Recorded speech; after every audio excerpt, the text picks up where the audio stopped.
분위기가 확 바뀌어가지고 적응이 잘 안 됩니다. 이게 청년 전도학교인지 중직자 대학원인지. 일단 성경 한 구절 보겠습니다. 에베소서 1장.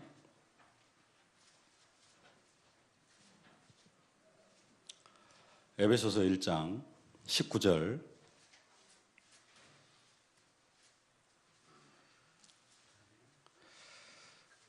한 절 말씀만 함께 봉독하겠습니다. 그의 힘의 위력으로 역사하심을 따라 믿는 우리에게 베푸신 능력의 지극히 크심이 어떠한 것을 너희로 알게 하시기를 구하노라. 아멘. 한 3달 전인가 목포 전도학교를 왔었습니다. 청년 전도학교를. 그리고 다음에 올 때는 이 메시지가 아니고 좀 제 이야기를 하려고 계획을 그때 세워놨었는데, 근데 또 어제 핵심 메시지가 개인 치유, 개인 무능 치유, 산업선교 메시지하고 개인 치유 메시지가 좀 나왔습니다. 그러면서 이제 요즘 계속 치유 메시지가 많이 나옵니다. 뭐가 치유되어져야 되냐면은 우리 각인 뿌리 체질이 좀 치유되어지고 무엇보다도 우리의 상처가 좀 치유가 되어져야 됩니다. 근데 문제는 뭐냐면은 상처가 뭔지를 잘 모릅니다. 그래서 제가 이제 여기가 청년 전도학교다 보니까 제가 우리 교회 청년들이 결혼을 한다 그러면은 그 신랑 다른 교회에 이제 어쨌든 다른 교회로 가든지 오든지 우리 교회 청년들이 결혼을 한다 그러면은 제가 불러놓고 1시간 동안 하는 이야기가 있습니다.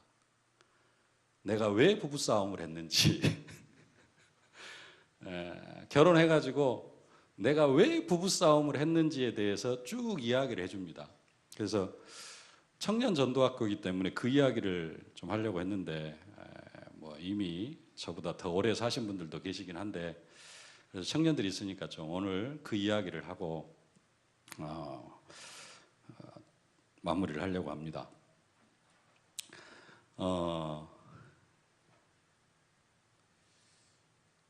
저는 구례 지리산 밑에서 태어났습니다.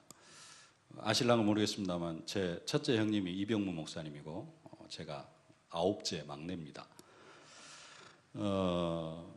제가 어렸을 때 새벽 3시만 되면은 저희 할머니가, 옛날 시골집에는 그 안방이 있으면은 미닫이 문으로 해가지고 요 방이 하나 조금 한 개 더 있었어요. 저희 집에는 여기에 텔레비전이 있고 여기다가 이불을 놓습니다. 그리고 여기에 벽장이 하나 있어요. 이 벽장에 뭐가 있냐면은 불상, 그 다음에 촛불, 촛대 2개, 그 다음에 목탁, 이게 있어요. 새벽 3시가 딱 되면은 저희 할머니가 이 방에 딱 들어가가지고 마하반야 바라밀다 신경 해가지고 반야신경을 한 3번 쫙 외웁니다. 저는 새벽 3시에 그 소리를 듣고 잠에서 깨요. 그러다가 이제 다시 잠이 들고, 저희 할머니가 한 80 넘어서 돌아가셨는데, 제가 고등학교 3학년 때 돌아가셨는데, 그때까지 화엄사 옆에 가면은 조그마한 암자가 하나 있어요. 지장암이라고. 근데 거기에서 1년이면 6개월 이상을 계셨어요. 거기 그 지장암 암자의 보살이, 그 암자를 담당하는 보살이 저희 할머니보다 한 8살인가 10살인가 많았어요. 거의 80이 다 돼가지고 밑에 암자에서 새벽 예불을 드리러 올라가는 계단이 한 30-40개인가 되는데 그 계단을 못 올라가요. 힘이 없어가지고. 그러니까 이제 저희 할머니가 대신 가가지고 저희 할머니가 대신 그 새벽 예불을 인도를 해주시는데 1년이면은 거의 6개월 이상을 거기에서 생활을 해요.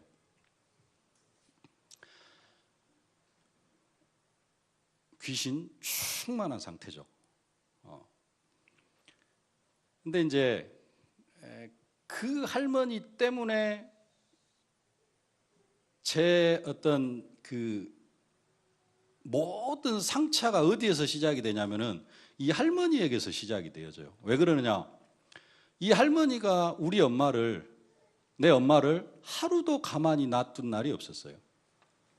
밥상이 그냥 마당으로 내려가는 것은 기본입니다. 저희 집이 마당 뚜랑이 한 요 정도 높이 되어집니다. 그게 마당이고요. 올라오면 뚜랑이 있고 마루가 또 한 이 정도 높이 되어져요. 마루가 있고요. 이런 상태입니다. 여기서 밥상이 마당으로 날아가요. 이제 할머니에서.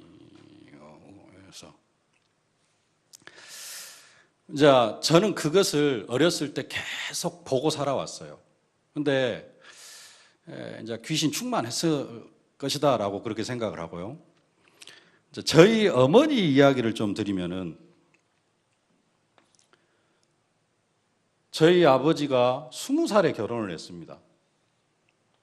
20살에 결혼을 해가지고 자식을 넷을 낳았어요. 5살, 4살, 2살, 1살. 아버지 25살이 됐는데 어머니가 돌아가셨어요. 이병무 목사님하고 그 밑에 사형제를 낳고 사남매를 낳고 어머니가 암으로 돌아가셨어요. 그때 나이가 아버지가 25살. 아버지 나이가 25살인데 밑에 아버지 동생들이 4명이 있었어요. 고모 1분, 작은아버지 3분. 거기다가 아버지 계시고 할머니, 할아버지 살아계시고 증조할머니, 증조할아버지가 살아계셨어요. 자, 숫자를 세겠습니다. 1, 2, 3, 4, 5, 6, 7, 8, 9. 에다가 자식 4, 5살, 4살, 2살, 1살. 저희 엄마가, 나를 낳은 엄마가 19살에 시집을 왔는데 6살, 5살, 3살, 2살이었어요. 대한민국에 이 집에 시집 올 사람 있어요, 없어요? 부양가족 13명 딸린 집에 시집 올 사람 있어요, 없어요? 아무도 없어요. 근데 우리 엄마가 19살에 시집을 왔어요. 좀 이 이야기 하려니까 제가 또 눈에 눈물이 고여요. 어떻게 시집을 왔느냐? 팔려왔어요. 저희 아버지가 조금 특별한 사람입니다. 그냥 6살 때 서당회를 못 갔어요. 왜 그러냐? 어렸을 때 7살 때부터 마을 서당에서 학생들을 받았어요. 6살 때 놀 데가 없어가지고 서당 가서 놀다가 뒤에서 놀다가 천자문, 사자소학, 추구, 명심보감 다 띄워버렸어요. 제가 한 30살 땐가 제 조카들이 집에서 이제 막 공부를 하고 있으니까 저희 아버지가 그랬대요. 저희들한테는 그런 이야기 한 번도 안 했는데 이제 제 조카들이 이제 공부를 하고 있으니까 너희들은 공부를 어떻게 하냐? 그러니까 깜지도 쓰고 막 영어 단어 막 외워야죠. 그랬더니 그 터지면 저희 시골 구례군 터지면에 있는 그 면사무소에서 나오는 전화번호부 있잖아요. 전화번호부를 한번 갖고 와보라 그러더래요. 전화번호부를 갖다 드렸더니 쫙 보고 한 장씩 넘겨요. 그러더니 제 조카한테 전화번호를 딱 주면서 불러봐 그러더래요. 뭘 불러요? 그랬더니 이름 아무거나 불러봐 그랬더니 이름을 불렀더니 전화번호를 싹 이야기를 하신 거예요. 저희 아버지 머리가 그래요. 암기력이 그렇게 좋아요. 그래가지고 아버지 33년생, 올해 돌아가셨는데 33년생이신데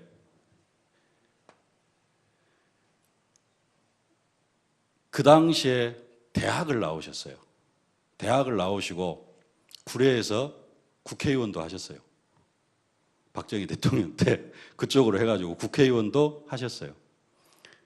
근데 저희 엄마는 여기에 시집 오면서 초등학교도 안 다녔어요. 제 친엄마는 초등학교를 안 나왔어요. 학교를 가본 적이 없어요. 그러니까 팔려왔죠. 할머니가 생각할 때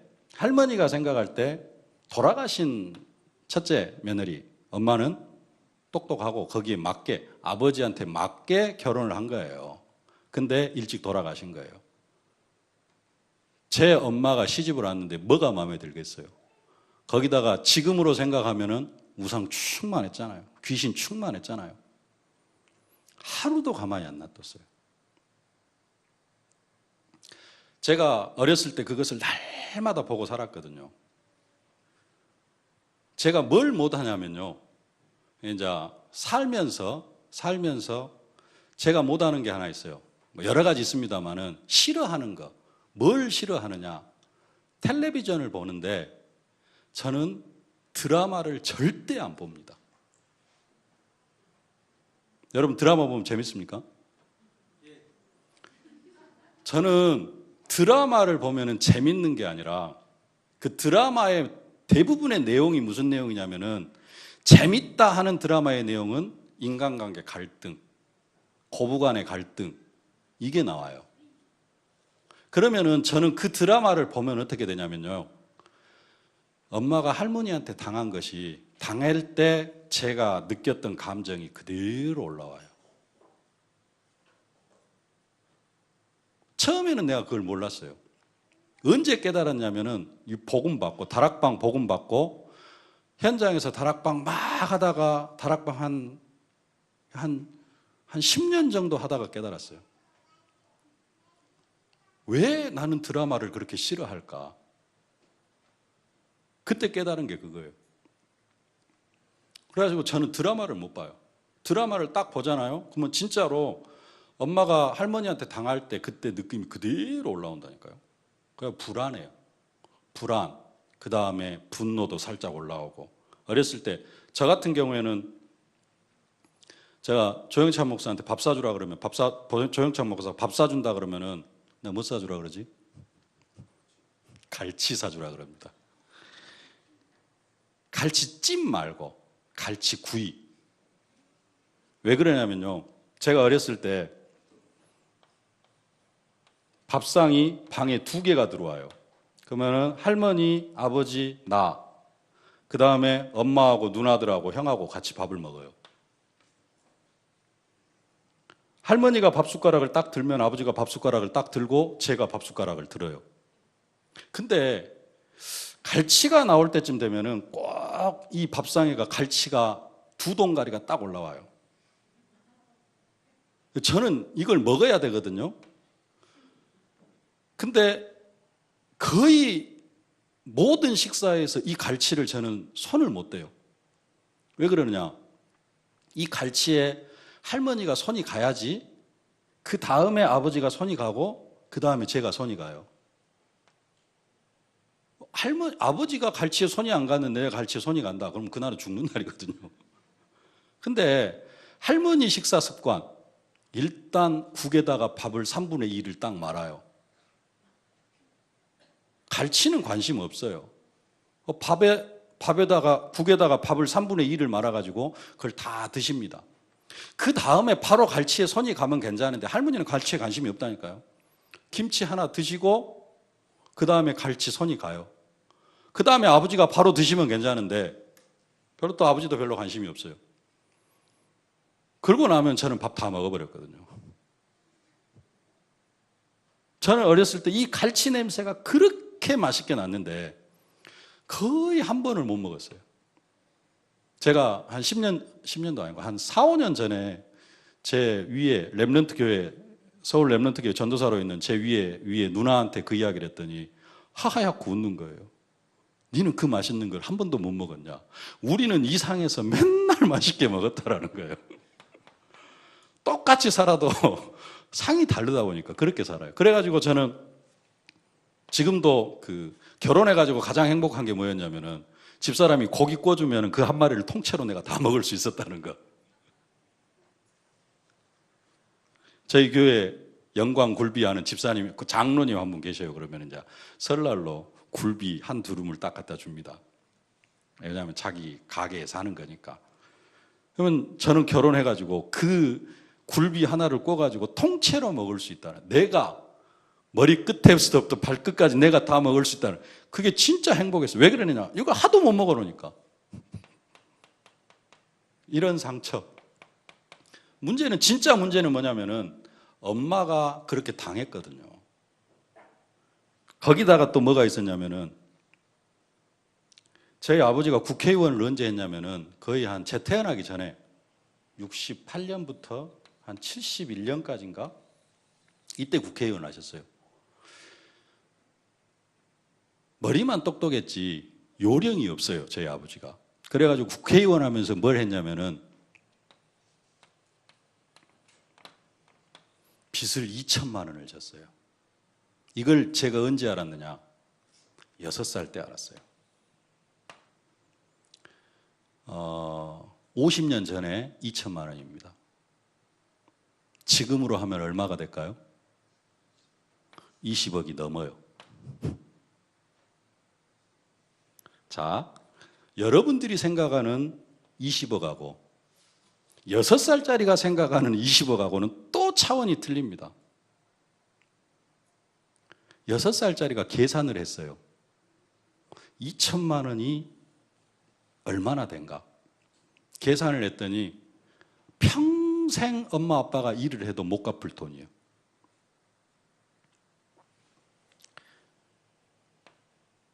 그래서 저는 어려서부터 엄마한테 뭐 해달라고 한 적이 한 번도 없습니다. 집에 빚이 2천이지. 엄마는 할머니한테 맨날 당하지. 엄마는 불쌍해요. 제가 볼 때 엄마는 항상 불쌍했어요. 그래서 저는 엄마가 부르면은 항상 집에서 뛰어다녔습니다. 저희 집이 좀 커요. 시골집이. 빚이 2천인데 시골집이 좀 커요. 그래가지고 저희 시골집 평수가 한 800평 됩니다. 항상 뛰어다녔어요. 여러분들은 이해하실런가 모르겠습니다만 저는 제 엄마한테 싫어요 라고 한 번도 해본 적이 없습니다. 뭐가 기억이 나냐면요, 한 6살 때쯤 저희 엄마가 장에 가가지고 요구르트를 딱 하나 사왔어요. 딱 하나 저 먹으라고 가져오셨어요.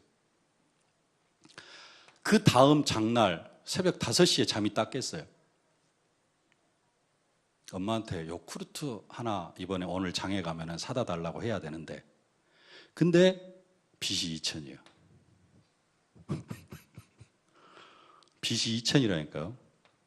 우리 아버지가 만들어 놓은 빚이 2천이에요. 빚 갚아야 되는데 내가 이걸 엄마한테 사다 달라고 하면은 어쩔까?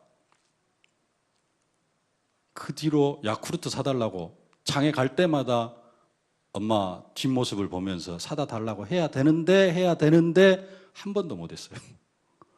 엄마한테 제가 뭘 해달라고 할 수가 없었어요. 맞고 틀리고가 아니라 제 생각이 그랬어요. 엄마는 불쌍하고 할머니한테 맨날 당하고 집에 빚은 2천이고 이건 어떻게 내가 해결할 수가 없는 거예요. 거의 꾹 쌓여왔던 거예요. 그러다 보니까 저는 어떻게 했느냐, 엄마한테는 절대 못한다, 싫어요, 안 해요 이런 말은 한마디도 못했고 엄마를 위해서 할 수 있는 것은 다 했어요.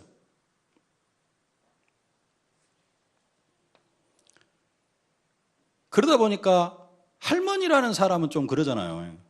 할머니는 엄마를 그렇게 구박을 하니까 할머니는 미워요. 제가 이제 미국에서 들어온 지가 딱 10년 됐는데 한국에를 딱 들어오니까 첫 해 한 1년 사이에 교회에서 장례식이 몇 건이 터졌느냐, 한 30건이 터진 거예요. 그래서 장례식을 계속 다니는데 한 이병무 목사님 절반 인도하고 제가 한 절반 인도하고. 근데 장례식장에서 저는 진짜 이해가 안 되는 게 있었어요.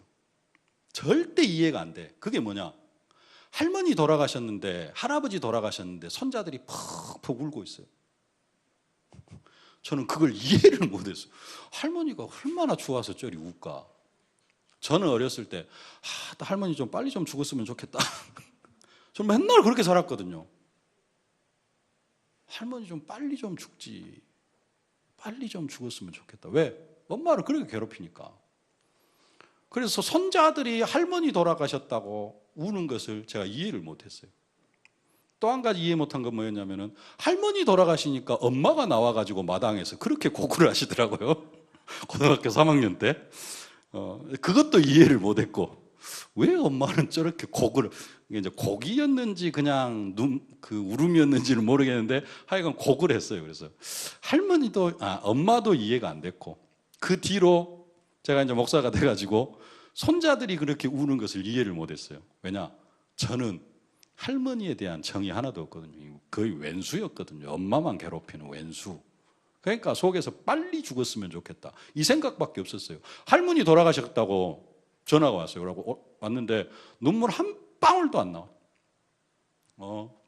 아이고 빨리 좀 죽지. 왜 인자사 죽어갖고 우리 엄마 오늘까지 고생을 시키게 만드냐고. 속으로 그랬다니까요. 왜 이런 이야기를 하냐면요. 이게 제 상처고 그래가지고 드라마도 못 보고 맨날 텔레비전 보면은 뉴스하고 액션 영화나 보고 그 외의 것은 안 봤거든요. 이게 뭐가 문제가 되어지냐면요. 그러다 보니까 제가 엄마한테는 아주 잘해주잖아요. 네. 교회에서도 그 어머니 같은 분들이 일을 하잖아요. 그러면은 제가 전도사 시절에 막 이제 20살 신학교 들어가가지고 교회 활동하잖아요. 그러면 진짜 엄마 같은 분들이어가지고 교회에서 뭔 일을 시키면은 다 해줬어요. 그리고 그러다 보니까 이제 그 여자들은 좀 한편으로 할머니가 있었음에도 불구하고 엄마 때문에 여자들은 다 좀 불쌍해 보이고 그래가지고 다 잘해주고 싶고 그러면서 무슨 생각을 했냐면은 결혼하면은 왜 결혼하면 싸워? 여자들은 다 잘해줘야지 연약하니까 다 잘해줘야지 여자하고 싸울 일이 뭔 일이 있어. 그래서 나는 결혼하면은 내 와이프한테 진짜 잘해주려고 했어요. 진짜 잘해줬어요. 제가 신학교 3학년 때 제 집사람하고 결혼했는데 제 집사람이 뭐 하는 사람이냐면 우체국 직원이었어요. 아침 7시 반인가 출근을 해요. 늦게 올 때는 월말은 밤 10시, 11시 퇴근을 해요. 그럼 집사람 직장 생활할 때는 제가 빨래, 방 청소 뭐 다 했어요. 왜? 저는 전도사니까.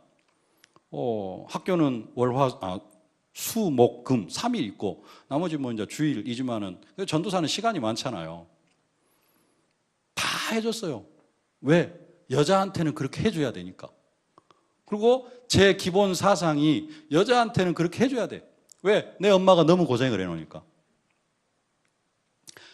문제는 뭐냐면요. 이럼에도 불구하고 제가 집사람하고 많이 싸웠어요. 왜 싸우느냐? 제가 생각하는 것만큼 제 집사람이 내 엄마를 생각을 못하는 거예요.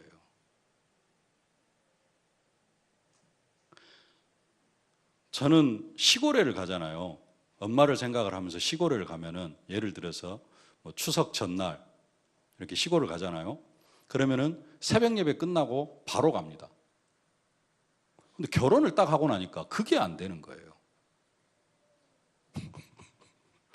집사람은 왜 그리 빨리 가냐라는 거예요. 저는 고등학교를 광주로 오면서 집을 나왔거든요.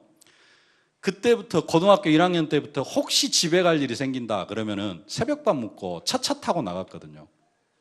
그리고 이제 고등학교 졸업하고 신학교 다니면서는 새벽 예배 끝나고 6시쯤 되면은 항상 시골을 출발을 했어요.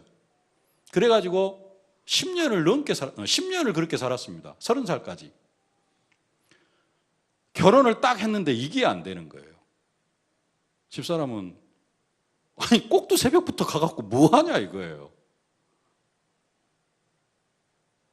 여기서부터 이제 문제가 생기기를 시작하는 거예요. 왜? 내 엄마는 그렇게 고생을 해서 나는 그거라도 엄마한테 해드려야 되는데 좀 일찍 가가지고 내 얼굴 보여드리고 뭐 이거라도 해야 되는데 이게 안 되는 거예요. 집사람하고 결혼을 하니까. 뭔가를 좀 엄마한테 결혼하기 전처럼 신경을 써야 되는데 항상 마누라가 걸림이 되는 거예요. 그리고 뭔 한 소리 딱 하잖아요. 엄마에 대해서 서운한 이야기가 딱 하나 들리잖아요. 그러면은 제가 제정신이 아닌 거예요. 그래갖고 싸웠다니까요. 저는 진짜 여자들한테 잘해주고 와이프한테는 왜 싸워? 그랬는데 진짜 다른 일로는 싸울 일이 거의 없어요. 딱 이거. 근데 이게 조금만 걸리는 게 아니라 자주 걸려요. 많이 걸려요. 그러니까 싸우게 되어지는 거예요. 제가 깨달은 거예요. 아, 이게 내 상처구나. 이제 제가 복음을 깨달으면 상처를 치유해야 된다는데 뭐가 되어져야 되냐면 제가 뭘 내려놔야 되냐면 엄마에 대해서 내려놔야 되는데 못 내려놓을 동안에는 계속 싸웠어요. 그거 이제 한 10년 살면서 한 10년째 되니까 이제 다 내려놔지더라고요. 엄마하고 사는 게 아니고 내가 와이프하고 사는데. 네. 그러니까 이제 뭐 이래도 흥 저래도 흥 이제 넘어갑니다. 두 번째 문제는 뭐냐? 제 자식들이에요. 저는 어떻게 살았다고요? 엄마한테 싫어요, 안 해요. 한 번도 안 했고 엄마가 부르면은 저는 뛰어갔어요. 제 아들놈 엄마가 부르는데 들은 채도 안 해요. 꿈쩍도 안 해. 그러면은 제 속이 확 뒤집혀 버려요. 한 번 더 엄마가 부르잖아요. 근데도 꿈쩍도 안 하잖아요. 이미 폭발이 일어나 버렸어요. 제 머릿속에서는. 집사람이 아무리 그래도 엄마거든요. 제가 생각할 때 엄마에 대해서는 내가 하는 것처럼 해야 되는 거예요. 그게 제 상처예요. 근데 이 아들놈은 꿈쩍도 안 해요. 두 번째까지 참다가 세 번째 엄마가 뭐라고 하는데 아무 말도 안 한다. 그대로 있다. 그날 죽는 거예요. 제가 목사인데도 다른 것은 뭘 하든지 그냥 다 놔둡니다. 문제는 뭐냐? 엄마 말을 안 들었다. 나한테는 대들어도 괜찮아요. 그러면 자식이 그만해라. 근데 엄마한테 대들잖아요. 조금 참다가 도를 넘어섰다. 그럼 그날은 죽는 날이에요. 그게 제 상처.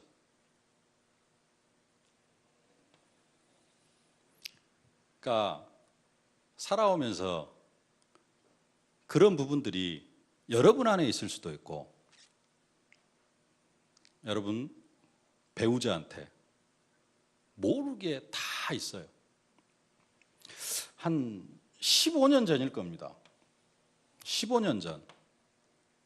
15년 전이면은 저희 아버지 나이 한 70세 때.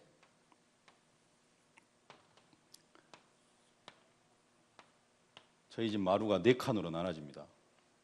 안방, 작은 방, 대청, 갑방. 추석날 아침에 그때 이제 아버지 정정하실 때 아버지가 뭘 하셨냐면은 구례군 유도회, 유림, 성균관 쪽에 관련되어진 유림 정교를 하셨어요. 그게 뭐냐면은 유도회 회장이 있고 이제 회장 다음에 하나 더 있어요. 정교라고. 정교가 되어지면은 구례 군수가 딱 발령받아서 구례 군으로 딱 오잖아요. 그러면은 딴 데 안 찾아갑니다. 정교한테 인사하러 와요. 구례 경찰서장이 다른 지역에서 발령받아가지고 오잖아요. 딴 데 절대 안 가고 그 시대의 정교한테 인사를 딱 와요. 저희 아버지한테. 이게 유교 쪽에서 그러신 분이에요. 저희 아버지가. 근데 추석날 아침에 차례 다 모시고 그러니까 집에서 아버지가 차례 다 모시고 정정하실 때 제가 여기 딱 앉았어요. 아버지가 여기를 딱 앉았어요.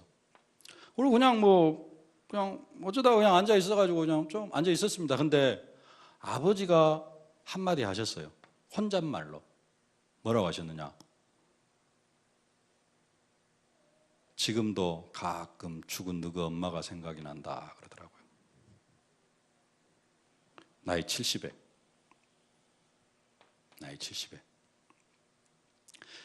저희 아버지가 제 첫 국민학교 다닐 때 토지 농협 조합장을 하셨어요.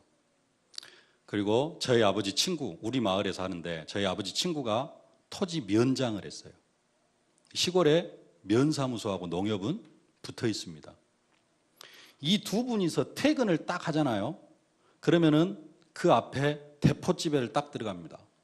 그래가지고 하시는 일이 뭐냐면 소주 1.8리터짜리 대병을 한 병 두 분이서 딱 비우고 집에 딱 들어오는 시간이, 막 차 타고 들어오는 시간이 8시예요. 8시에 저희 엄마가 이 방에다가 밥상을 하나 딱 내놓습니다.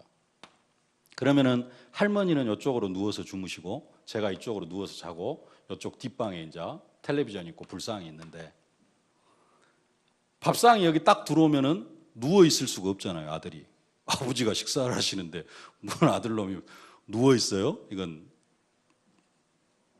불가능한 일입니다. 그래서 이제 아버지가 여기 딱 앉고 제가 여기 딱 앉아요. 그러면은 이 밥상이 몇 시에 나가냐면 12시에 나갑니다. 어머니는 여기 가서 주무시고 저는 아버지 앞에서 그 취중 잔소리를 12시까지 듣다가 아버지 방으로 가시면은 제가 이 밥상을 부엌에다 내놓고 잠을 자요. 지금도 기억나는 게 뭐냐면요, 이 술 드시고 하시는 이야기가 저런 무식한 놈들 하면서 대하 드라마 그 사극 같은 것들 있잖아요. 그러면 왕이 이 왕 옷 있잖아요. 임금 옷 허리띠 뭐 모양이 틀렸나 봐요. 자기가 공부한 거하고 틀리다 이거예요. 그 텔레비전을 보고 이 무식한 것들이, 드라마 제작하는 놈들이 저것도 몰라가지고 왕 허리띠를 젖다구로 만들어놨다고 4시간 동안 그런 이야기만 하셔요. 아시는 게 많으니까 멍청하게 그냥 뭐 아는 게 없으면 그런갑다 하고 살아갑니다. 근데 다 안다고 한번 생각을 해보세요. 틀린 것들이 다 보이면 어떻게 되겠어요? 제 아버지도 좀 힘들게 사셨죠. 이게 뭐 하냐면은 날마다 술을 드시고 저녁 8시부터 12시까지 저를 밥상머리 앞에 앉혀놔요. 저는 미쳐버려요. 그 4시간 동안 그거 듣고 있으려면. 아버지를 이해를 못했어요. 왜 저렇게 술을 드실까? 근데 딱 그 이야기 듣고 아버지의 모든 과거가 다 이해가 되어버렸어요.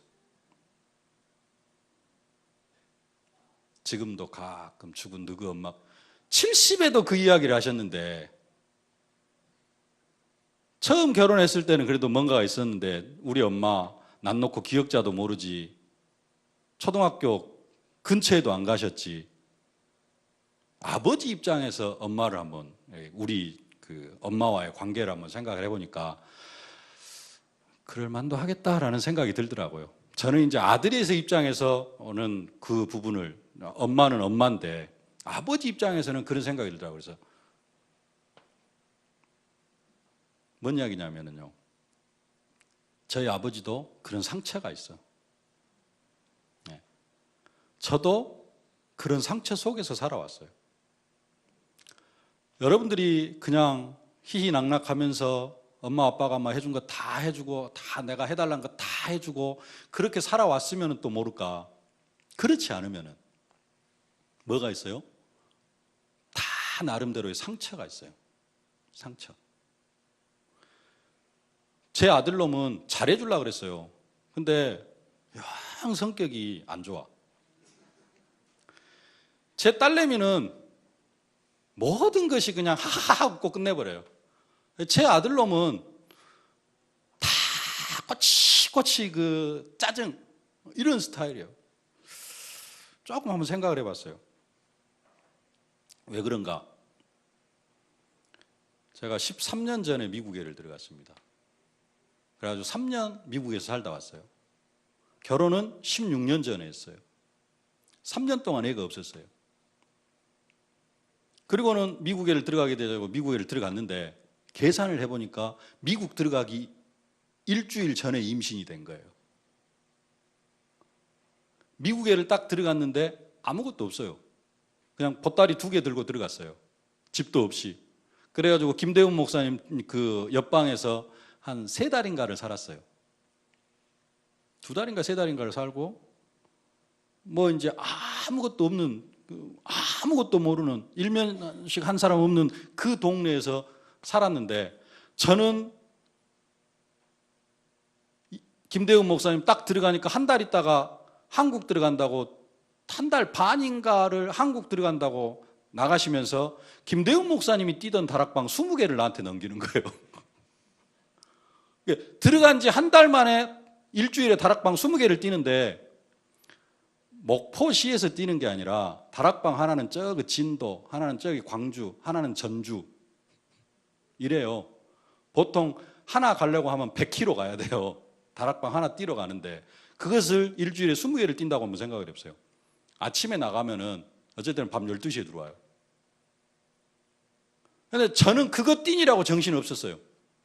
문제는 집사람이에요.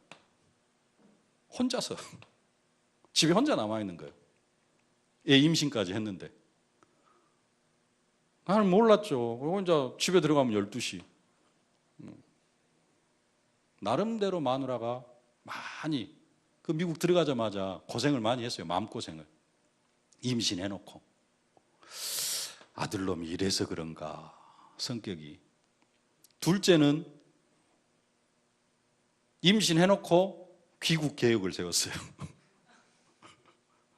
임신했는데 들어오게 되어졌어요. 집사람이 요즘도 이야기는 그렇게 합니다. 나는 미국에 살고 싶었는데. 근데 둘째 딸을 보면 안 그런 것 같아요. 무조건 만사오케이요. 그냥 뭐라 그래도, 지 오빠가 뭐라 그래도, 지 오빠는 짜증내거든요. 동생한테 짜증내요. 근데 조금 있다가 하하하 하고 딱 끝내버려요. 그걸 보면서 둘째는 이제 임신할 때 그 상태, 이런 부분까지 조금 이렇게 적용이 되어지는 것 같기도 하고. 상처, 여러분들이 알게 모르게 간단하게 뭐 하도 조영찬 목사가 빨리 끝내라 그래서 원래 한 1시간 하는데 여러분 모르게 그런 상처가 있고요. 근데 저는 메시지를 계속 하다가 보니까 제 상처들이 하나씩 싹 정리가 되어졌어요. 그래서 요즘은 그 상처와 무관하게 살아갑니다. 있긴 있어요. 지금도 드라마 보면 별로 안 편해요. 그래서 저희 집 텔레비도 없습니다. 아예. 근데 그것 때문에 이제는 뭘 안 해요? 집사람한테 그런 내용 때문에 집사람한테 싸우거나 그런 부분들은 안 해요. 그리고 이제 요즘은 아들놈이 뭐라 그래도 엄마가 3번, 4번 이야기도 아무 말도 안 해도 그래 내 상처지 하면서 제가 넘어갑니다. 사도 바울도 육체의 가시 사탄의 사자가 있었어요. 해결이 되어졌느냐? 안 되어졌습니다. 근데 그것 때문에 더 그리스도로 바라보고 네가 약할 그때가 곧 강함이다. 둘이 사귀어요? 어떤 관계예요? 아무 관계도 아니에요? 연애를 하고 결혼을 하고 하면은, 남자를 만나고 하면은 나도 모르는, 남자도 모르는 상처가 있어요. 자기도 모르는, 여자도 모르는, 자기도 모르는 상처가 있어요. 그 영적 문제 3가지가 있다 그러잖아요. 나만 아는 영적 문제, 나도 알고 남도 아는 영적 문제, 또 하나는 나도 모르고 남도 모르는 영적 문제. 이런 것들이 많이 있어요, 여러분 안에. 그래가지고 이걸 하나 살짝 건들잖아요. 그럼 내가 왜 그런지도 모르고 폭발을 해요. 왜 그런지도 모르고. 사실은 이런 부분들이 조금 치유를 받기는 해야 됩니다. 근데 여기에 많이 매이지 마시길 바랍니다. 여기에 매이지 마시고, 여러분들이 좀 그런 부분들이 있으면은 좀 편안하지 않다, 인간관계 갈등이 있다. 제가 또 한 가지 못하는 게 뭐냐면은, 목사가 되다 보니까 이제 이런 이야기는 합니다. 근데 1대1로 만나면은 말을 안 해요. 할 이야기가 별로 없어요. 왜 그러느냐? 저는 중학교 3학년 때까지 집에서 말을 해본 적이 없어요. 아버지는 들어오시면 술 마시고 오셔가지고 4시간 동안 들어야 돼요.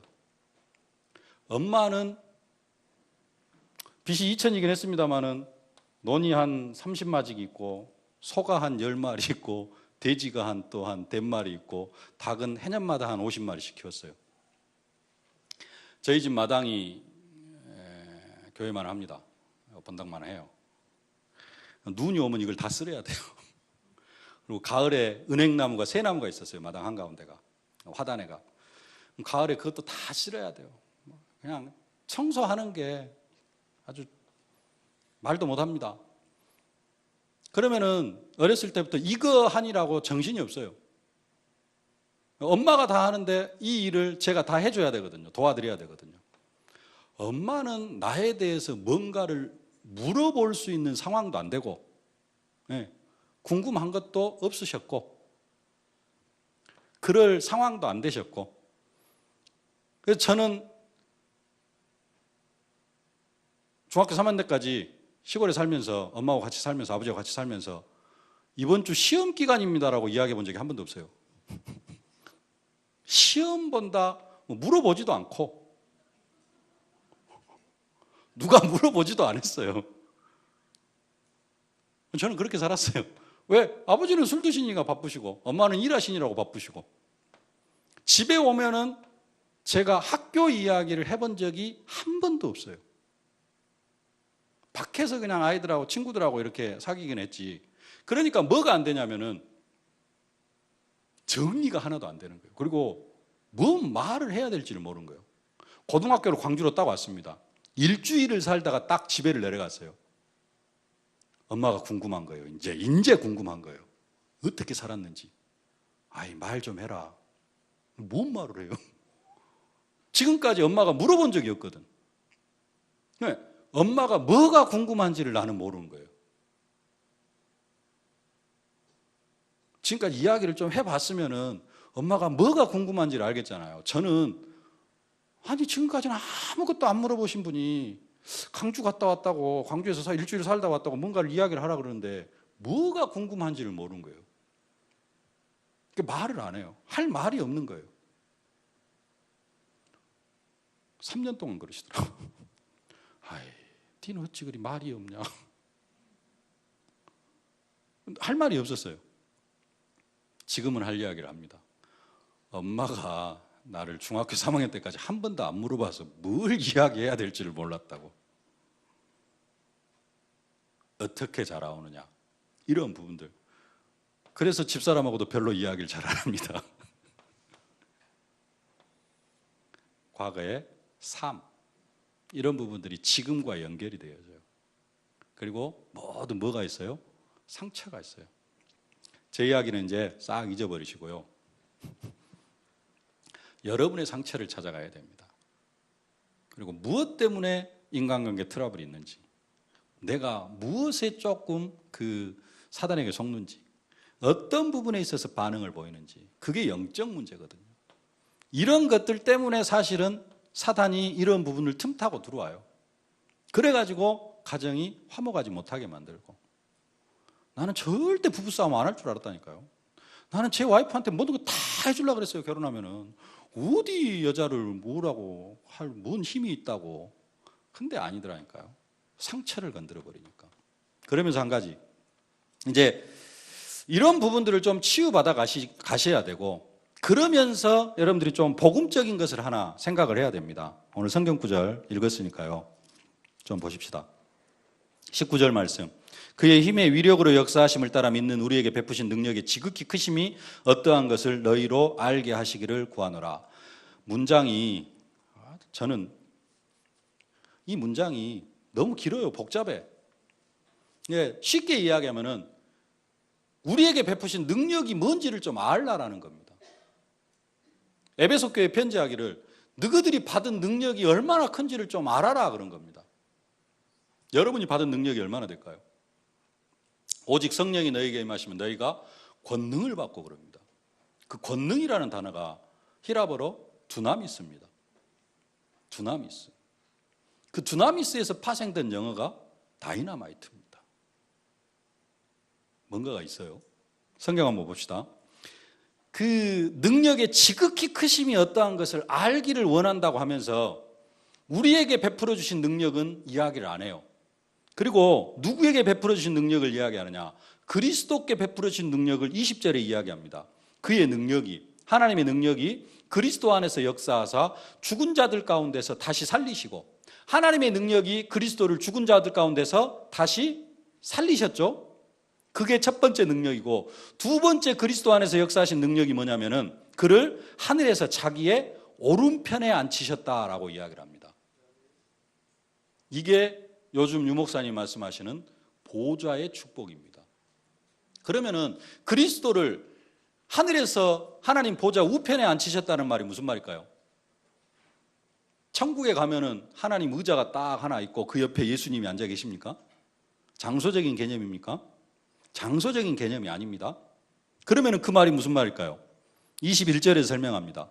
모든 통치와 권세와 능력과 주권과 이 세상뿐 아니라 오는 세상에 일컫는 모든 이름 위에 뛰어나게 하셨다. 그게 하나님 보좌 우편에 앉히셨다라는 내용입니다. 하나님 보좌 우편에 앉았다는 말이 무슨 말이냐? 예수 그리스도를 모든 이름 위에 뛰어나게 하셨다. 그리고 또 한 가지 22절, 또 만물을 그의 발 아래에 복종하게 하셨다. 발 아래에 복종하게 하셨어요. 발로 밟은 겁니다. 전쟁터에서 적장을 잡아갖고 오면은 어떻게 하느냐? 데려다가 이쪽 군 장수가 발로 목을 밟아요. 옛날에. 그리고 죽입니다. 그게 발로 밟는 거예요. 근데 모든 만물을 그의 발 아래에 복종하게 하셨대요. 그게 보좌의 축복입니다. 그게 예수님께서, 하나님께서 예수님 안에 역사하신 능력입니다. 이것을 우리한테 처음부터 직접 이야기를 하면은 이해를 못하니까 먼저 누구에게요? 그리스도를 통해서 설명을 합니다. 그리고는 뭐라 그러느냐? 그 능력이 이제 우리 안에 어떻게 임했느냐? 2장 1절, 허물과 죄로 죽었던 너희를 살리셨도다. 아까 그의 능력이 그리스도 안에서 어떻게 역사하셨어요? 죽은 자 가운데서, 죽은 자들 가운데서 그리스도를 다시 살리신 것처럼 우리를 어떻게 하셨어요? 허물과 죄로 죽었던 우리를 살리셨습니다. 똑같이 이야기하는데 5절, 2장 5절, 허물로 죽은 우리를 그리스도와 함께 살리셨고, 그 다음이 중요합니다. 6절 말씀, 또 함께 일으키사 그리스도 예수 안에서 함께 하늘에 앉히시니. 누구를요? 나를 어디에 앉히셨어요? 그리스도 예수와 함께 하늘에 앉히셨어요. 거기는 어딜까요? 거기가 어디예요? 보좌 우편. 그러면 우리에게 무슨 축복이 임했어요? 보좌의 축복이 임했다는 겁니다. 그럼 그 말은 무슨 말이에요? 다시 해석을 하면은 나를 모든 이름 위에 뛰어나게 하시고 세상 만물을 내 발 아래 복종하게 우리를 그렇게 축복하셨다는 겁니다. 그게 보좌의 축복입니다. 이 축복을 사실적으로 누려버리면은 사실 다른 거 전혀 문제가 안 돼요. 영적 문제 이런 거 금방 싹 사라져 버립니다. 영적 문제 뭐 어떻게 그 전혀 신경 안 써요. 사실 이 축복만 내가 사실적으로 누려버리면은 영적 문제가 어쩌고 남편이 뭐라 그러고 와이프가 뭐라 그러고 전혀 문제도 안 돼요. 문제는 뭐냐? 내가 이 보좌의 축복을 누리지를 못하니까 사실 이건 다 주신 거거든요. 우리에게 모든 축복을 다 주신 겁니다. 그리스도를 살리시고 하나님 보좌 우편에 앉히신 것처럼 동일하게 우리를 살리셔가지고 그리스도와 함께 그 자리에 우리를 앉히셔놨다니까요. 그러니까 끝난 거예요. 뭐가 문제가 되어집니까? 근데 이게 안 누려지니까 맨날 영적 문제에 잡히고 사단한테 잡히고 그래가지고 문제가 되어지는 거예요. 창세기 3장, 6장, 11장, 사도행전 13, 16, 19장 불신자 여섯가지 상태 우리가 그것도 좀 깨닫고 알아야 됩니다. 근데 이런 걸 깨닫고 알아야 될 이유는 왜 그러냐면은 저처럼 좀 다른 사람 만나가지고 그 다른 사람 부부싸움 심하게 하고 있는 사람 못 깨달으면 좀 이렇게 좀 직접적으로 설명해 줘야 되기 때문에 알아갈 필요는 있습니다. 근데 그거 몰라도 돼요. 사실은 뭔만 누려버리면, 이 보좌의 축복만 누려버리면은 우리의 영적 문제, 다른 거 전혀 문제 안 되어집니다. 이게 안 보여요. 이 보좌의 축복을 내가 받았다는 사실을 몰라. 이게 어마어마한 건데 이걸 못 누리니까 맨날 어디에 묶여 살아가요? 창세기 3장, 6장, 11장에 묶여 살아가는 겁니다. 하나님이 만드신 나입니다. 이게 하나님이 재창조하신 나예요. 하나님이 원하시는 나입니다. 그 하나님이 원하신 나의 축복을 여러분들이 사실적으로 누리면서 더 이상 영적 문제에 매이지 마시고요. 나중에 청년들 결혼해가지고 혹시 싸울 일 있으면은, 아, 이게 사실은 지금 나의 상처를 건든 내용이었구나. 그럼 내 상처가 뭘까? 싸울 때 남편한테 뭐라 그러지 말고, 와이프한테 뭐라 그러지 말고, 과연 나의 상처는 뭘까? 이것을 되돌아보는 시간을 가져야 되고, 그게 되돌아보는 시간이 없으면은 그 다음날 똑같은 문제 가지고 또 싸우고, 그 다음날 똑같은 문제 가지고 또 싸웁니다. 근데 내 상처를 발견하고 이제 그걸 놓고 기도하면은 더 이상 부부싸움에서 멀어집니다. 그래서 청년 전도학교라서 결혼을 앞둔 청년들에게 제가 주는 제 그냥 개인 간증이었습니다.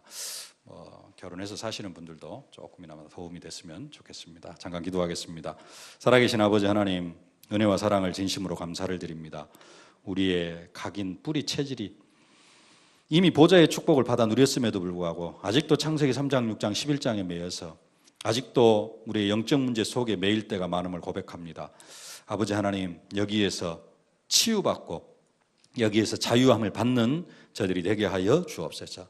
하나님께서 이미 베풀어 주신 보좌의 축복을 사실적으로 누려가는 귀한 청년들, 또 이 청년 전도학교 참여한 모든 성도들이 다 되게 하여 주옵소서. 예수님의 이름으로 기도하옵나이다. 아멘.